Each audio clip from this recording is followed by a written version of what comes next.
बिस्मिल्लाहिर्रहमानिर्रहीम। अस्सलाम वालेकुम मेरे प्यारे दोस्तों, मेरा नाम है लतीफ़ प्रो टीवी यूट्यूब चैनल में खुश आमदीद तमाम देखने और सुनने वालों को। तो मेरे प्यारे दोस्तों, हम आज जिस टॉपिक पर बात करेंगे वो बात करेंगे पक्का कब्ज़ का 3 तरीकों से इलाज। तो लिहाजा प्यारे दोस्तों, आज की वीडियो बहुत ही दिलचस्प होने वाली है और आपने स्किप नहीं करनी है और एंड तक ज़रूर देखनी है।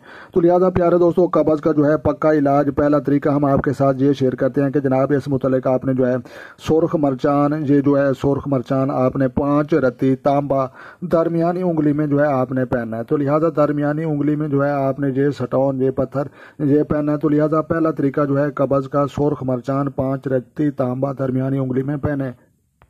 दूसरा तरीका कब्ज़ के इलाज का जो है आपने तवज्जो से जो है गौर से सुनना है और इंशाल्लाह अमल करना है। तो प्यारे दोस्तों, कब्ज़ के इलाज का जो है दूसरा तरीका ये है कि जनाब आपने पहले नंबर पर अपने खाने पीने पर जो है गौर करना है, क्योंकि कब्ज़ जो है ज़्यादा मसला यही बनता है कि जब इंसान जो है खुराक अपने मुंह में अपने दांतों में सही तरीके से चबा कर बारीक करके हलक से नहीं उतारता, तो उस वक्त जो है मैदे में जो है तेज़ाबियत और गैसें और जो है मैदा अल्सर के प्रॉब्लम पेश आते हैं और कब्ज़ जैसे जो है मूजी मर्ज जो है जन्म लेते हैं, जो 100 बीमारियों का जो है एक मर्ज होता है। तो लिहाजा कब्ज़ से आपने जो है निजात हासिल करने के लिए आपने जो है ज़्यादा पानी इस्तेमाल करना है और ज़्यादा जो है आपने जो है फ्रूट इस्तेमाल करने हैं और उसके बाद जो है आपने ज़्यादा अपनी खुराक में जो है पानी इस्तेमाल करके आपने जो है कब्ज़ का जो है ख़ात्मा कर सकते हैं। और तेल मालिश जो होती है, तेल मालिश करने से जो है खुश्की ख़त्म होती है और खुश्की का जो है तल्लुक़ ये कब्ज़ के साथ होता है। तो प्यारे दोस्तों, आपने जो है खुराक को अच्छी तरह मुंह में चबा कर खाएं और उसके बाद जो है ज़्यादा पानी पिएं और पेट भर कर जो है खाना मत खाएं। और उसके बाद जो है खाना खाने के बाद आपने जो है एक्सरसाइज और थोड़ी बाती वर्जिश वो भी ज़रूर करनी है, क्योंकि मैदे का जो है निज़ाम ये एक एक्सरसाइज और एक वर्जिश के साथ जो है ये चलता है।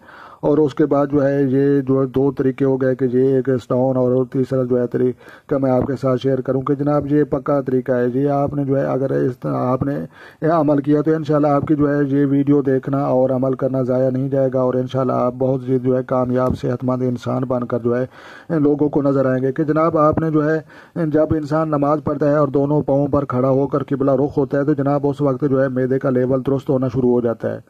और जब इंसान रकू में जो है जाता है और झुकता है तो रीढ़ की हड्डी जो है पीछे वो जो है जितने भी प्रॉब्लम और बीमारियां होती हैं वो ख़त्म होनी शुरू हो जाती हैं।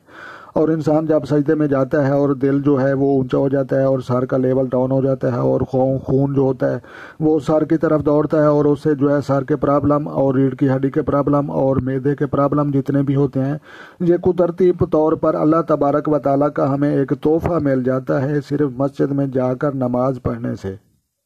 तो प्यारे दोस्तों, पहला तरीका जो है आपने पत्थर इस्तेमाल करना है और गैर ज़रूरी जो है मेडिसन उससे परहेज़ करना है। और दूसरा तरीका जो है ये बनता है कि आपने जो है खुराक नरम इस्तेमाल करनी है और सख्त खुराक जो है मैदे के सामने पेश नहीं करनी और पानी वाले फ्रूट और कच्ची सब्जियों को जो है ज़्यादा इस्तेमाल करना है।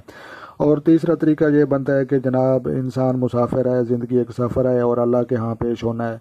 तो लिहाजा आप मस्जिद में जाएं और आपने जो है हाज़िरी लगवानी है। उधर खड़े होने के भी फ़ायदे, झुकने के फ़ायदे, सजदे के फ़ायदे। लिहाजा आप बेशक जो है गूगल और जो है यूट्यूब पर सर्च करके देख लेना कि नमाज़ पढ़ने के फ़ायदे। तो लिहाजा प्यारे दोस्तों, अपना ढेर सारा ख्याल रखना है और अपनी दुआ में मुझे याद रखना है। तो मिलते हैं किसी नेक्स्ट वीडियो में। तो लिहाजा मेरे देखने और सुनने वालों को मेरी तरफ से अस्सलामु अलैकुम व रहमतुल्लाह जनाब।